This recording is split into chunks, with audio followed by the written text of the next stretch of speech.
This case is absolutely tragic. What more are you learning? It really is, Kelly, and I feel like it's changing by the day, by the hour, in fact.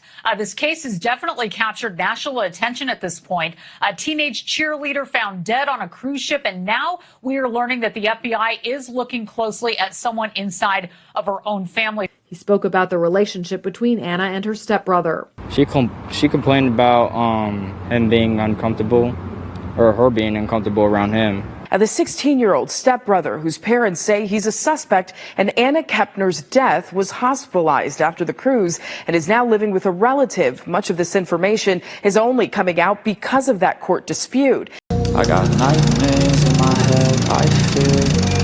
Thoughts build up until I can't breathe. My mind fills up into a creature, and it haunts me somewhere much deeper.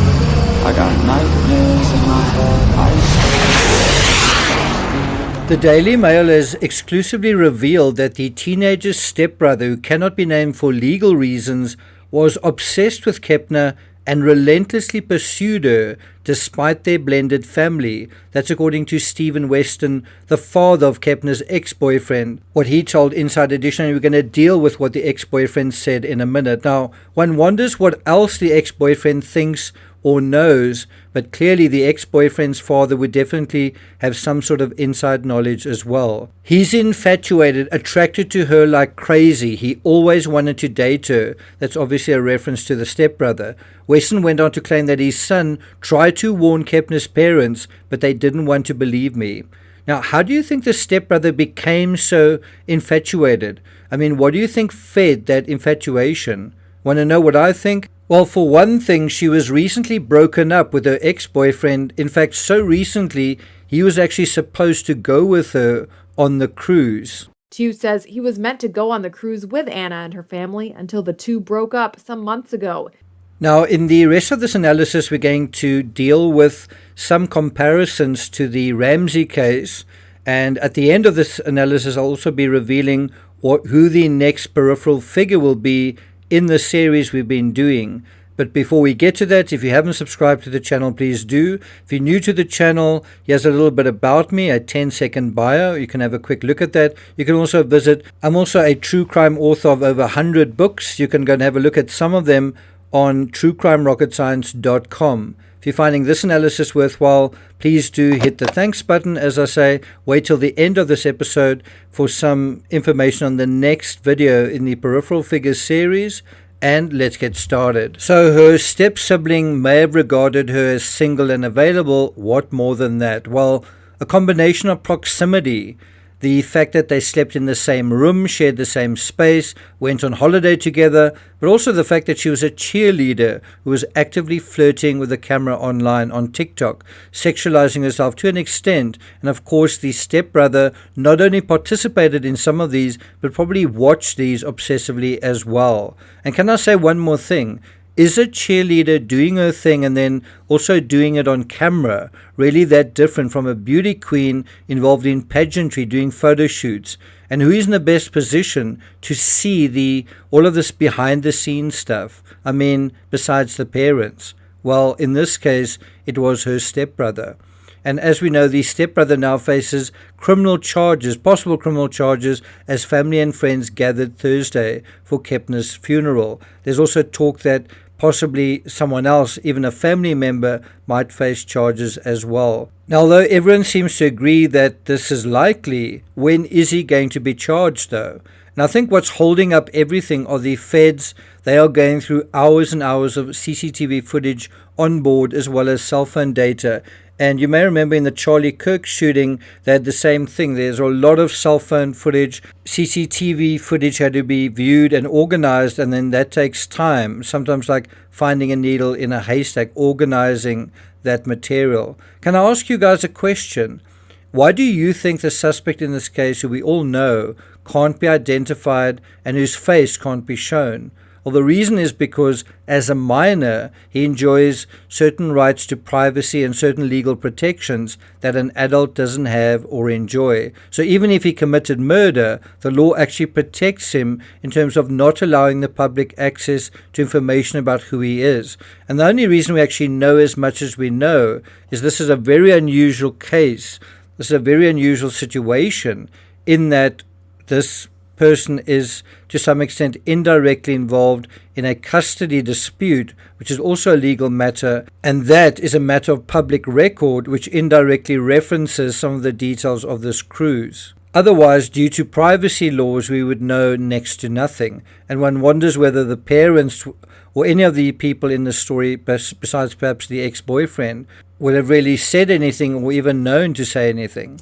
Now, where we are at the moment is even if he committed murder, the law actually protects him in terms of not allowing the public access to information about who he is, what he looks like, and other aspects, which is entirely different from other suspects in murder cases such as Barry Morphew. Barry Morphew has yet to face trial, but many people have seen his face. Of course, he has been charged and we know what the allegations are. But consider other suspects that have been acquitted like Amanda Knox, or even suspects that shouldn't be considered suspects like Christian Bruckner. They don't really enjoy some of the legal protections that this particular individual does because of his age. Something else that's interesting is how, despite being told by the authorities not to attend the funeral, Anna's biological mother did so anyway. One wonders whether her daughter was similarly inclined to sort of be dismissive of what adults, for example her stepmother, said to her. Heather Kepner told Inside Edition that she'd been instructed not to attend the service in Titusville, Florida, but she was determined to say goodbye.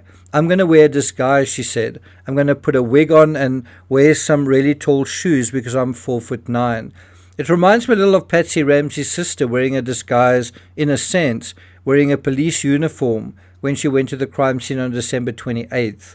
In fact, there seems to be more than one or two intertextualities with this case and the Ramsey case. Another one, I dare say, is sleeping arrangements, because we know her stepbrother was sharing the same room as Anna, and in the Ramsey case, well, certainly on the cruise, we know that they did at times as well. In fact, John Ramsey admitted this during his first ever interview with CNN on January 1st, saying, sometimes she sleeps in there, meaning Burke's room. We went to check our son to Checked our see. son's room. Sometimes she sleeps in here. Anna's mother, Heather, who lives in Oklahoma, has not seen her daughter in recent years. Now think about that, as well as somehow allowing the stepbrother to have access since the mother isn't around. She is unusually kind of unprotected, and then it really comes down to the parents in the immediate vicinity. To what extent are they considerate or careful? And this also raises this idea of potential neglect and negligence. Interestingly, Heather says that she was not informed of her daughter's untimely death. She said, my beautiful baby girl was found dead Friday. I just found out last night, she said in a TikTok video on November 11th. That was something like 3-4 days afterwards. Does that sound familiar? That's similar to what happened to Gus Lamont's biological father. The only difference here is that the family are speaking out, which, as you can see, is normal and reasonable and typical. Her dad and stepmom didn't even try to contact me, so I'm going to give that to God and let him sort it out, along with whoever did this to my baby girl. But Kepner's father, Christopher, has also claimed that investigators have only shared barely any details with him. I think there's a reason behind this. In a way, Chris Kepner is a relative of the suspect, his stepson, and possibly even his new wife. She might be a suspect too. So do you really want to give him, and indirectly them, legal ammunition for them to use in a potential defense? Still, it's got to be hard for the father. He's lost his daughter, and now suspicion is circling around other members of his new family. I mean, it's got to be disorienting at the very least. The younger brother of slain Florida cheerleader Anna Kepner unknowingly went to sleep just feet away from his dead sister after the boy noticed she wasn't in their cruise cabin, but assumed she had gotten up to spend time with their parents, according to a chilling new report. By the way, is this him? And this is from a TikTok video. The other thing is, unknowingly, that is of course the question.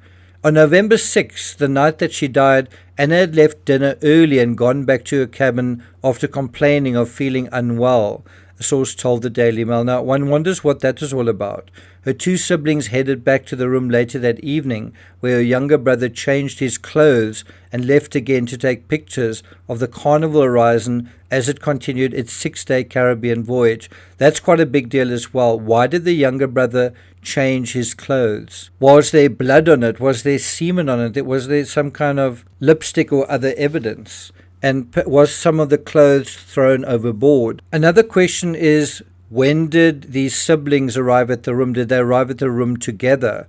There's also a possibility here, though in my view unlikely, that the two boys might be involved in her death, not just one. You could even have this idea that one boy may be covering up to some extent, not revealing everything that he knew.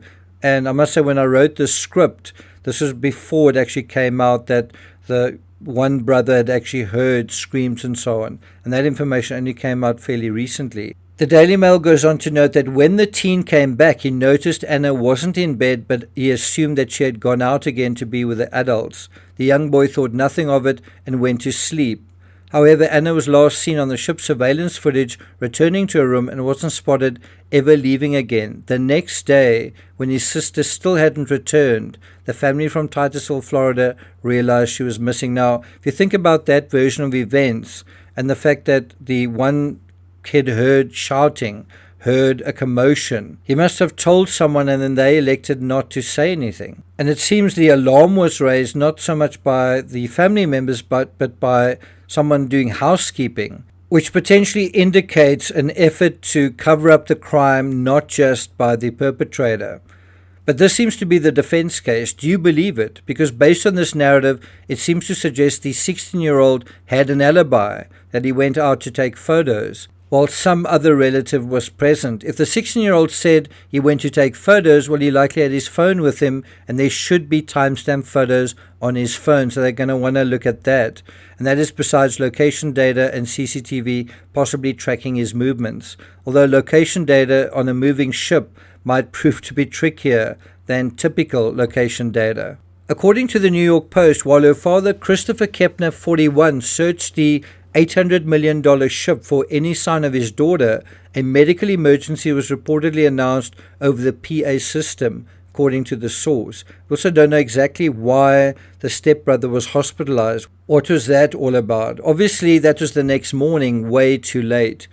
It feels a little bit like Patsy calling 911 the next morning. The tragedy and cover-up in this case happened hours earlier. When exactly will be interesting to know, but it was likely late on the night of November 6th, which was a Thursday. Another question is, was this sibling intoxicated? A cleaning crew had discovered Anna's body crammed under her bed, which was next to bunk beds her brothers were sharing. Now, investigators are also going to want to look at those life jackets that were sort of stuffed against them, test that for evidence, but perhaps even fingerprints. Meanwhile, one can always count on the Daily Mail to dig a little deeper.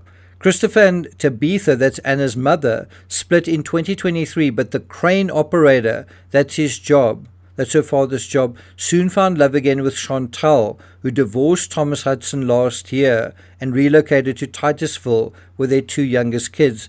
And although they divorced, the custody arrangements were still not finalized. They still seem to be arguing about that. So you can see all of the family dynamics we're dealing with here were in a kind of flux. If they weren't settled, and the stepbrother was probably also aware that the new love of his life was going to be leaving the nest soon and leaving him. This cruise was in a way a golden opportunity and a last chance for him. In a way, a first chance because the ex-boyfriend was now out of the picture, but also kind of a last chance because she was going to be going away, probably to study or something. And he was likely desperate to make something of that chance. Right now, Anna's teenage stepbrother is in the care of an unnamed third party, according to a motion filed Tuesday by the boy's father demanding urgent clarification of what is happening to his son. Thomas Hudson is also seeking immediate custody of their other minor child, a 9-year-old girl currently living in Titusville, Florida, with Chantal Hudson and Anna's dad, Christopher. Now, it's quite interesting. Did this little girl go with on this cruise? I think the answer is no. Given what we know about the Kepners thus far, I think the decision to have all the kids sleep in the same room was an economic one. Even if the parents had concerns and reasons to have a few concerns, could they afford separate rooms for each child? But even if they had gotten separate rooms, could that really have saved Anna Banana? By the way, that is her kind of nickname. That's the name her friends gave her. So I'm not going to take it further than that. Look out for the next video coming tomorrow, dealing with peripheral figures in the Ramsey case, and the next figure we're going to be dealing with, and this one is pretty amazing. This rabbit hole is pretty incredible. It's dealing with Mike Bynum, basically the first person that provided legal counsel to the Ramseys, and so we're going to be dealing with that. Anyway, thank you for listening. I hope you're having a great weekend, and I'll see you guys next time.